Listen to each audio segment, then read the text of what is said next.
Hello दोस्तों, आपको पता तो होगा ही यूजीसी के जो 13 जनवरी को सरकार ने एक नया बिल पारित किया है। उसकी कुछ नई नियमावली आपको पता ही होगा जो आप देख रहे हो इतना सोशल मीडिया पर।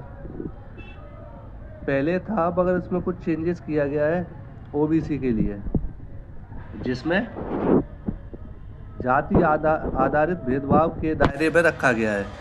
भेदभाव की परिभाषा अस्पष्ट थी।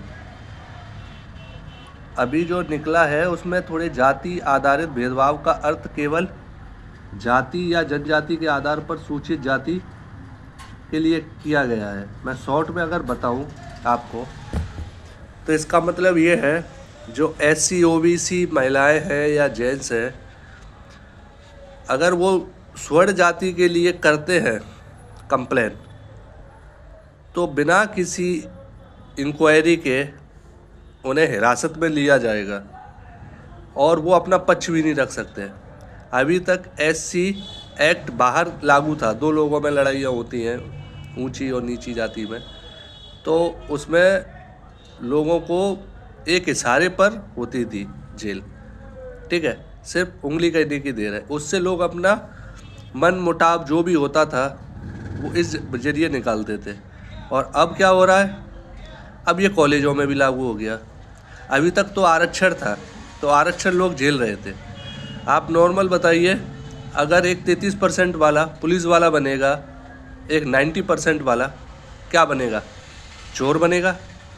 अगर चोर बनेगा तो क्या वो पकड़ पाएगा? अगर ऐसे ही एससी एक्ट और जो भी है ओबीसी है, अगर आप इनको बढ़ावा देंगे तो अच्छी बात है, बढ़ावा दो, लेकिन एजुकेशन पर किसी का हक है क्या? एजुकेशन का मतलब है जिसमें क्षमता है, सामर्थ्य है, वो जाके आगे डिग्री लेगा या जो भी उसकी पोस्ट है जो बनना चाहे।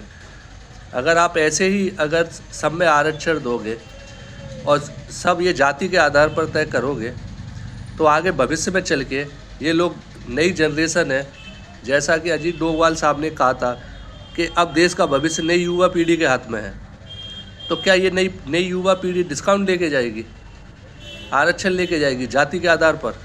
कल को ये इंजीनियर डॉक्टर बनेंगे या फिर ये देश की कमान संभालेंगे, तो क्या ये जाति के आधार पर काम करेंगे?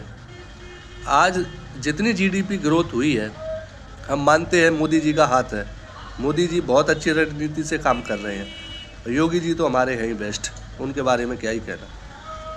और बेस्ट थे, बेस्ट हैं और बेस्ट रहेंगे। तो हो ये रहा है कि कल को ये देश संभालेंगे तो किस हिसाब से देश चलाएंगे, क्या इनकी स्ट्रेटेजी होगी?